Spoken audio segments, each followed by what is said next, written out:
Hello everyone, pamphlet में आपका स्वागत है। टीएमसी सांसद और कथित पत्रकार राजदीप सरदेसाई की कथित पत्नी सागरिका घोष ने हाल ही में एक ट्वीट किया था, इन बंगाल वी मीन बिजनेस।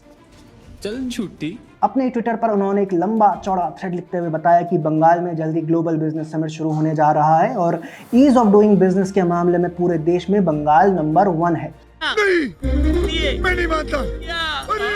आप पूरा थ्रेड उनके ट्विटर हैंडल पर पढ़ सकते हैं। आपको बता दूं कि 6 दिसंबर को संसद में केंद्रीय कॉरपोरेट मामलों के राज्य मंत्री हर्ष मल्होत्रा ने बंगाल के विषय में कुछ ऐसी जानकारी दी थी जिसके बाद सागरिका जी को ट्विटर पर लिखना पड़ा।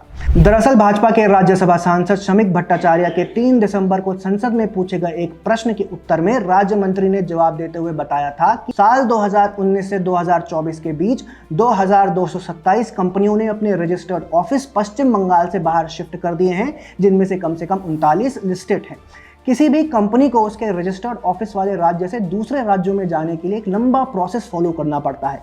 उन्हें केंद्र द्वारा कंपनी एक्ट की प्रक्रिया का पालन करना होता है, जिसमें लंबा समय लगता है। रजिस्टर्ड ऑफिस ट्रांसफर करने के लिए आवेदन करना पड़ता है। इसमें राज्य सरकार और राज्य का उच्च न्यायालय इन्वॉल्व भी रहता है। इतने लंबे प्रोसेस के बावजूद यदि केवल 5 वर्षों में लगभग 2500 कंपनियां पश्चिम बंगाल छोड़कर गई हैं, तो आप समझ सकते हैं कि समस्या कितनी गंभीर है।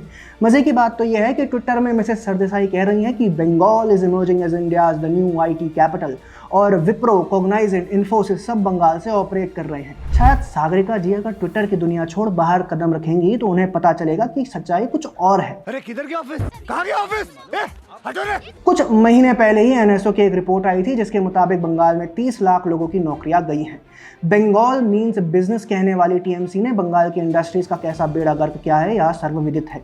एक समय भारत में बंगाल इंडस्ट्रीज का हब माना जाता था, लेकिन उस समय को बीते कई वर्ष या कुछ दशक हो चुके हैं। कुछ लोग कहेंगे कि बंगाल के उद्योगों का हाल तो पूर्व की कम्युनिस्ट सरकारों ने बेहाल किया, लेकिन यह भी तो सत्य ही है कि ममता राज में ही टाटा नैनो का प्लांट बंगाल से गुजरात शिफ्ट हुआ था। देश की पहली टायर निर्माता कंपनी डनलप की फैक्ट्री का बंगाल में नीलाम होना।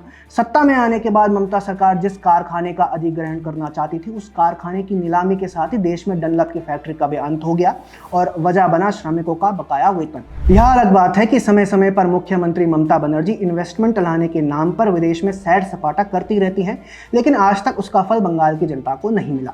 इन्वेस्टमेंट लाने के नाम पर स्पेन ट्रिप पर तो कुछ ही समय पहले गई थी, वहां से क्या आया क्या नहीं ये किसी को पता नहीं। इस पूरे मामले पर आपकी क्या राय है? कमेंट सेक्शन में हमें जरूर बताएं। जय हिंद।